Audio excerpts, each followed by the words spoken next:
বর্তমান বয়স ৩৯। এই ৩৯ বছর বয়সেও পৃথিবীর প্রায় সকল ফ্র্যাঞ্চাইজি ভিত্তিক টি-20 টুর্নামেন্টে নিয়মিত অংশগ্রহণ করেন ডেভিড ভিসা। সেই ডেভিড ভিসা ২০১৩ সাল থেকে ২০১৬ সাল পর্যন্ত দক্ষিণ আফ্রিকা জাতীয় ক্রিকেট দলের প্রতিনিধিত্ব করেছেন।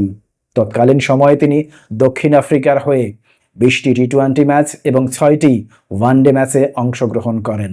পরবর্তীতে ২০২১ সাল থেকে বর্তমান সময় পর্যন্ত তিনি নামিবিয়ার জাতীয় ক্রিকেট দলের প্রতিনিধিত্ব করছেন এবং এই সময়ে তিনি নামিবিয়ার হয়ে ৩১টি টি-20 ম্যাচ এবং ৯টি ওয়ানডে ম্যাচে অংশগ্রহণ করেন। আজকে অভিজ্ঞ এই অলরাউন্ডারের দুর্দান্ত অলরাউন্ড নৈপুণ্যের উপর ভর করেই সুপার ওভারে দুর্দান্ত এক জয়ের দেখা পেল নামিবিয়া। বলে রাখা ভালো, সুপার ওভারের আগেই ব্যাটিং এবং বোলিং দুই ডিপার্টমেন্টেই দুর্দান্ত নৈপুণ্য দেখিয়েছিলেন ডেভিড ভিসা। প্রথমে তিনি ৩.৪ ওভার বোলিং করে ২৮ রানের বিনিময়ে ৩টি উইকেট শিকার করেছিলেন। পরবর্তীতে ব্যাট হাতে ৮ বল মোকাবেলা করে ৯ রানে অপরাজিত ছিলেন। অবশ্য ডেভিড ভিসা আজকের এই ম্যাচে আসল কাজটি করেন সুপার ওভারে, কারণ সুপার ওভারে তিনি ৪ বল মোকাবেলা করে ১৩ রান করেন এবং বল হাতেও দুর্দান্ত পারফরম্যান্স করেন।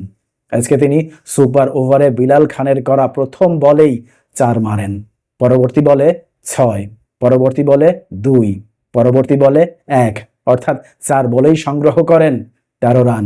পরবর্তী ২ বলে নামিবিয়ার অধিনায়ক এরাসমাস টানা ২টি ৪ মারলে ৬ বলে সংগ্রহ দাঁড়ায় ২১ রান, যে কারণে ওমানের সামনে জয়ের জন্য লক্ষ্যমাত্রা দাঁড়ায় ২২ রান।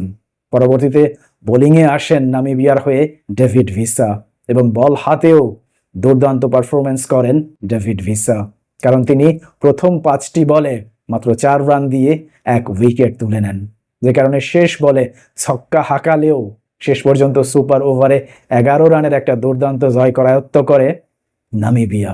অর্থাৎ ডেভিড ভিসার দুর্দান্ত অলরাউন্ড নৈপুণ্যের উপর ভর করেই শেষ পর্যন্ত সুপার ওভারে দুর্দান্ত এক জয়ের দেখা পেল নামিবিয়া, যে কারণে এই ম্যাচের নায়ক ডেভিড ভিসা, পাশাপাশি প্লেয়ার অব দ্য ম্যাচও ডেভিড ভিসা।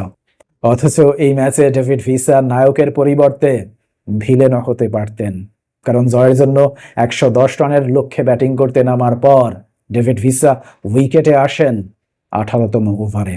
ডেভিড ভিসা যখন ব্যাটিং করতে আসেন তখন নামিবিয়ার প্রয়োজন ১৫ বলে ১৪ রান, হাতে আছে ৬ উইকেট।